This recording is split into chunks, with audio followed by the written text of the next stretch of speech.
We know that Donald Trump's press secretary, Karoline Leavitt, is a liar. But you would hope, considering her job is to lie on behalf of Donald Trump and, of course, Elon Musk, that maybe she'd be good at it. But she's not.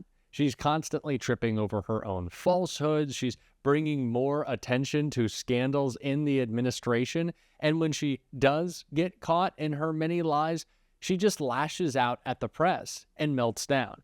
And we saw one of those examples when she was pressed on and caught in a lie that she's been telling for a while about Doge that has legal implications for Elon Musk. And we're going to get into all of that. But before we do, if I could quickly ask you to leave a like on this video. And if you haven't already and you enjoy our channel, to hit that subscribe button. It goes a long way and it really does mean a lot to me. Now, before we get into Karoline screaming at the press, I think we need two clips that provide the context of why. So who is in charge of Doge? The President of the United States. He's the administrator of Doge? No, the Doge is what was formerly U.S. Digital Services.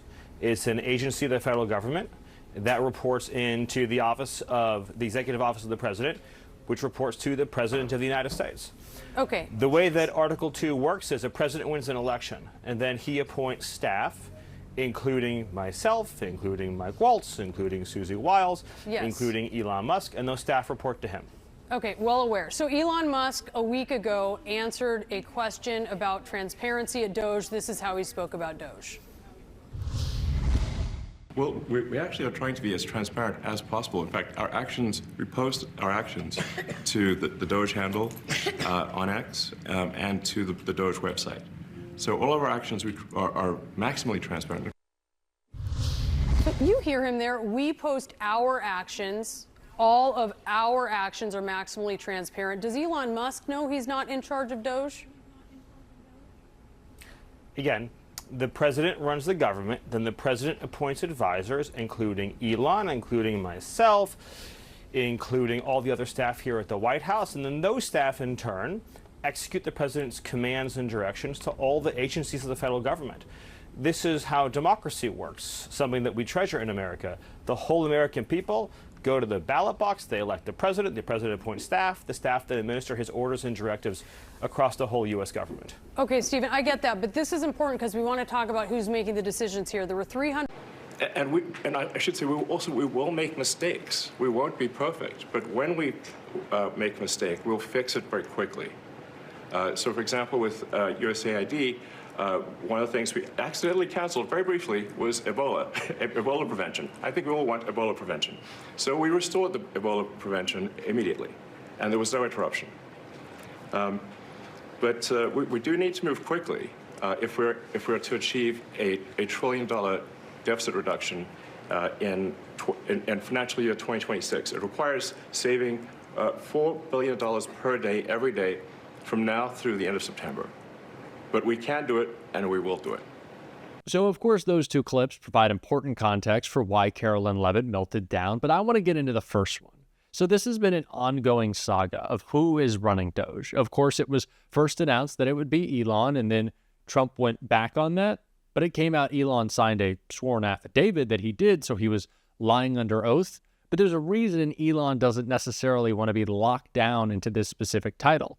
It would require him to, well, follow the law, and we know from his past history, he's not a big fan of that. So they've been trying to skate around really locking him into any position in particular, and it's also because he doesn't want to bear the burden of the responsibility when, as we saw in that second clip, he does something stupid and disastrous and dangerous. And it's the reason that the press continue to ask this question: who's in charge? Who's letting all these things happen? Who should be held accountable? Now, of course, it's Elon, but they decided to throw a random name at us, Amy Gleason, saying she's been running Doge, even though we are never told that. And when Karoline Leavitt was pressed on this topic, she melted down. But I certainly can. Caroline, when exactly did Amy Gleason start her job as Doge administrator? So Amy Gleason has been the Doge administrator for quite some time. I believe several weeks, maybe a month. I'm not actually sure of the specific timeline. She's a career official. She's doing her job as the administrator of this organization.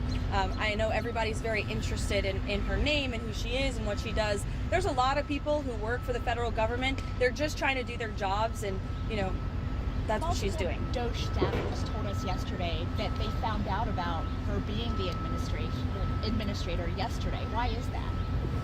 You have to ask them. They're clearly unaware. I don't know. Did you announce her position to the rest of the Doge staff? Everybody knew, and we said who she was to all of you because you are hounds in the media who are so obsessed with this for some reason.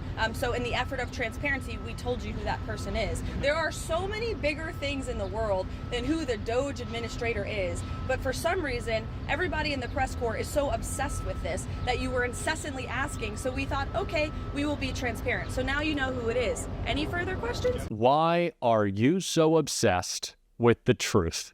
Karoline Leavitt asks of the press. These people are ridiculous. There was a story in the New York Times naming 25 officials in Doge today. And the Republican response was, why are you outing these people? Why are journalists trying to dox these people?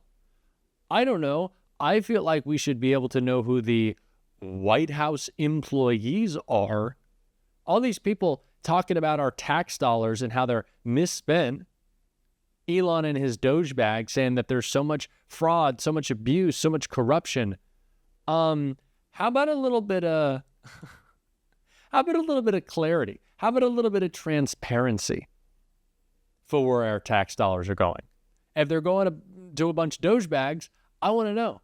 And I also want to know who's in charge of the Doge bags, which we cannot get a straight answer on. And again, this is to protect Elon from legal liability.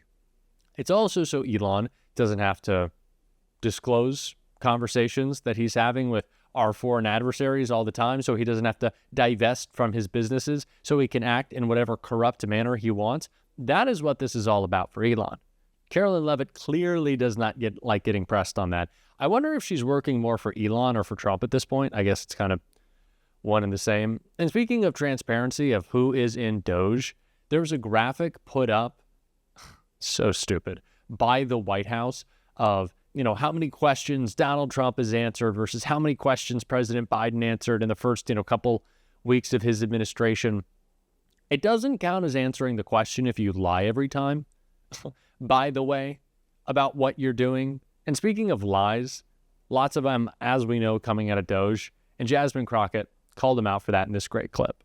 The next part of that I want you to understand, those of you that are watching, is that as members of Congress, we do have congressional oversight to the extent that we actually travel the world. We go, we sit down with world leaders, we talk to them about the programs that we have, we talk to them about trade. We also have an opportunity to go and visit and talk and see exactly how our dollars are being spent. And if you are a good member of Congress, you do that. And I do want to tell you about an experience in Africa, but I got to get through these other remarks. So if I have a chance, I'm going to tell you why I believe in this with my whole heart. We all know that my Republican colleagues have a weird fetish with dictators or wannabe dictators. So it should not come as a surprise that they're here attacking global democracy programs. For 6 decades, USAID has been vital in reducing global poverty and hunger, helping to resolve health threats like the Ebola outbreak, which reached Dallas, where I represent, in 2014, and countering regional threats from Russia and China. Not only is pro-Putin President Trump threatening economic warfare against our closest allies and partners, he's blaming Ukraine for Russia's invasion, threatening military force against Greenland, and starting tariff wars with Canada and Mexico. He's also defying a court order to release billions of dollars in U.S. foreign aid. This committee should be providing oversight of the executive branch's illegal impoundment of federal funds. But we're here today so that the chairwoman can peddle new conspiracy theories about U.S. foreign aid. The dismantling of USAID is just another part of the Republicans' chaotic foreign policy and pro-dictator agenda. Republicans are turning their backs on American farmers who provide nearly half of USAID's global food assistance. I'm going to stop here really quickly, because I think what happens is that when the American people hear that we're sending out money, they believe that we're just dropping bags of money places. And that's not what we do. But let me tell you, China does. China does, because I've sat down and I've talked to people, and one of the reasons that we are behind China is because they have argued that there is no red tape, and China is like gangsters. Like, think about the biggest, baddest guy offering you money when you want it, like a loan shark, right? And then when they come back to get their money, they want your firstborn, your secondborn, and everybody else. That is who China is. But a lot of people that are desperate for money, they go for that, because in America, we're going to say, no, no, no. We're going to take care of our farmers. We're going to make sure that our farmers are the ones that are giving you the food. We're going to make sure that if you want arms, those arms are going to come from us. So I want people to understand, we don't just go with black bags and drop off bags of money like that. It's not that simple. But I want to get to a couple of questions because I know I'm running out of time. Mr. Unger, the chairwoman stated that, quote, the federal government has been sending billions after billions of dollars to push left-wing ideology, fund radical extremist groups, and usurp the will of the people abroad and here at home. Is saving 20 million lives through the president's emergency plan for AIDS relief, or PEPFAR, part of some left-wing ideology? Yes or no? No, in fact, Okay, I gotta PEPFAR go. was created by Republicans. It was created by Republicans. Thank you for that fact. In fact, it was a Bush, a Texan. What about eradicating polio in nearly every country and cutting malaria deaths in half? No. Okay. So here's the other thing, and I don't know if anybody knows the answer to this question. We have been talking about USAID and trying to pretend like it's the devil, but when we look at the numbers, is it 50% of our budget that goes to USAID, Mr. Unger? Yes or no? The money that goes to AID is less than 1 cent if all of the federal budget is $1. Thank you. It is less than 1% of our budget. So we are focusing on less than 1% instead of the other 99%. I need the American people to wake up and recognize and start asking questions about these other areas, such as The gentlelady's time has expired. If Republicans, if Elon Musk, if his little Dogebags actually cared about waste, fraud, and abuse, I think we would be looking at the contracts given to Elon Musk and not USAID. We'd be looking at how much money Donald Trump spends when he goes to a NASCAR race, or how many of our tax dollars go to his golf outings at his own clubs, by the way, just paying into his pocket, rather than laying off FAA agents who are making sure planes land, something that's happening less frequently in a safe manner because of the actions of Donald Trump and Elon Musk. You cannot move fast and break things when breaking things means people die, Elon. This isn't Silicon Valley. This isn't some tech startup you bought with your blood money after your dad. Oh, God. We have the worst people in the world running our government, don't we?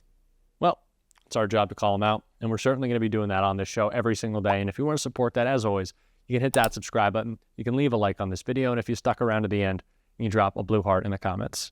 And until next time, I'll see you soon.